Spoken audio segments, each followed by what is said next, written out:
good, y'all? I'm going to this real quick. Africans and Native Americans, the language of race and evolution of the red black people. Jack D. Forbes made a couple footnotes. I'm gonna drop something on you real quick. In this book, he talks about a lot.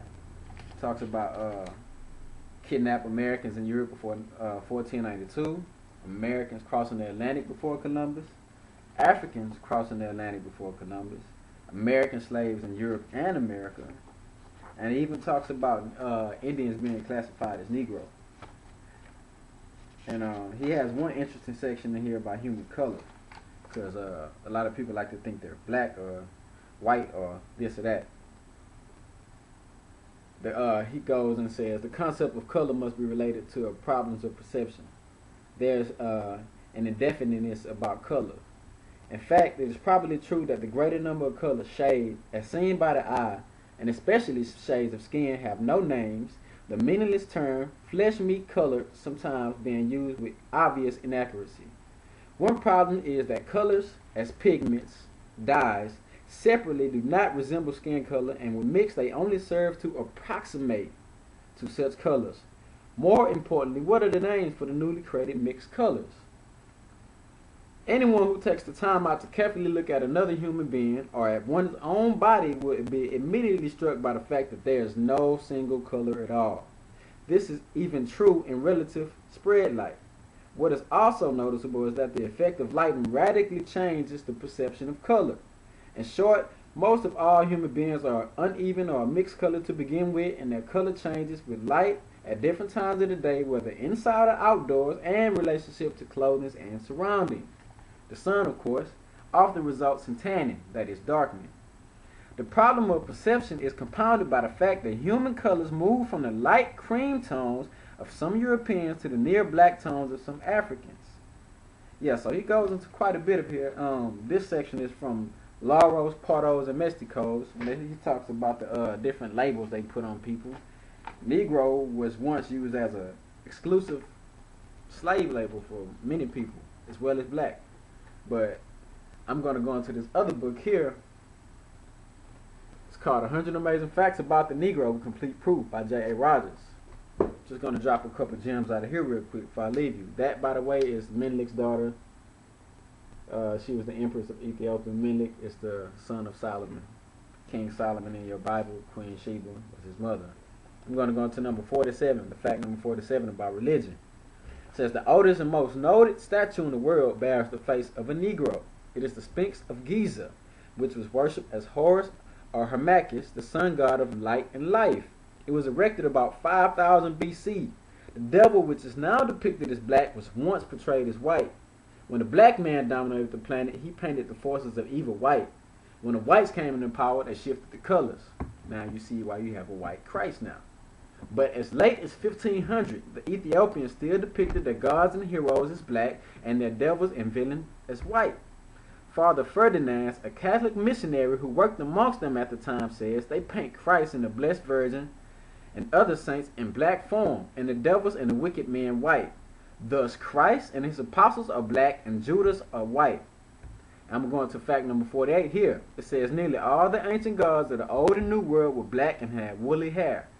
Buckley says, from the woolly texture of the hair, I am inclined to assign that the Buddha of India, the Fuji of China, the Zaha of the Japanese, and Quetzalcoatl of the Mexicans, the same, and indeed an African or rather Nubian origin. In the Bible, God, or the Ancient of Days, is described having hair like pure wool. The earliest statue of the Virgin Mary and Christ in Europe as far north as Russia were black and Negroid. Fact number 49.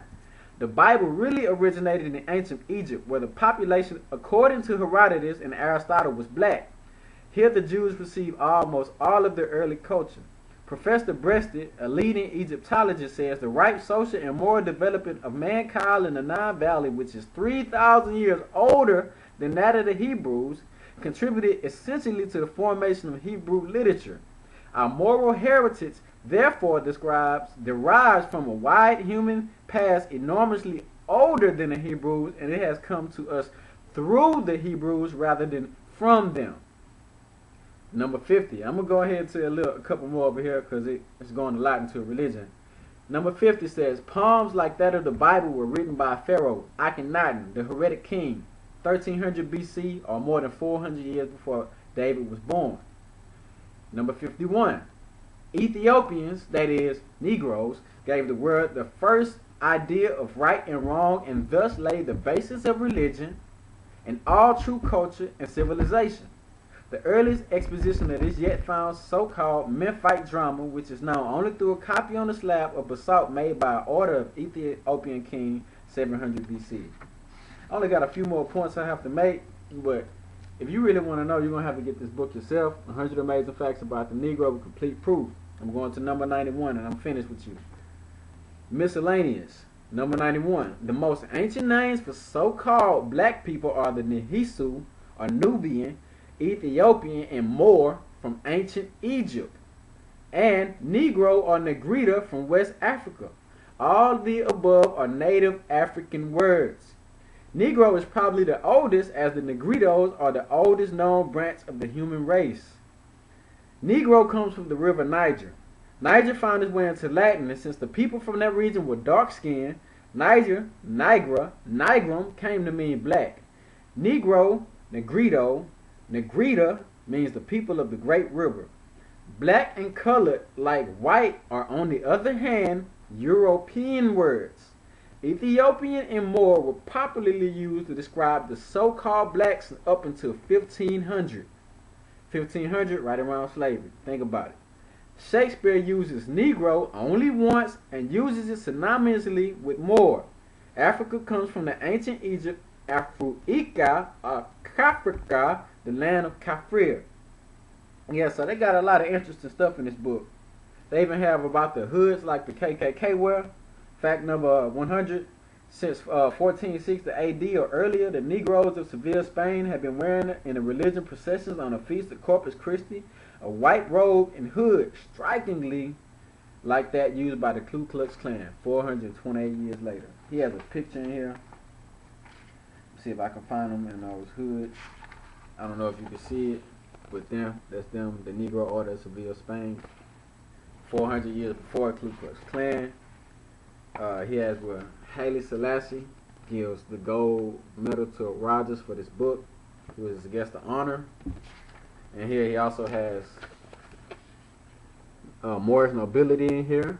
You see that where it says Negro blood and Hitler's Aryans.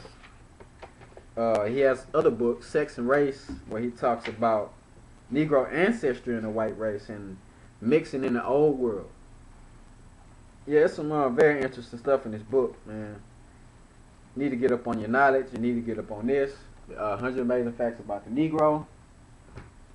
Africans and Native Americans, the language of race and evolution of the red black people. And there's also one I don't have right now, The Miseducation of the Negro by Carter G. Woodson. Please go pick that up. He talked about how the miseducation of the so-called black person was deliberate in America. The legislation they were going to pass and what it was going to do and how they were going to falsify the education. It all came to fruition. So get your head out the TV, man. Get your head in some books. You can't just get all your shit off of YouTube, man. Please go further than YouTube. Please. You know what I'm saying? Investigate everything you hear. Don't take my word for nothing. Go look it up for yourself. Till the next time, Shalom, Hotep, Namaste, Islam, peace.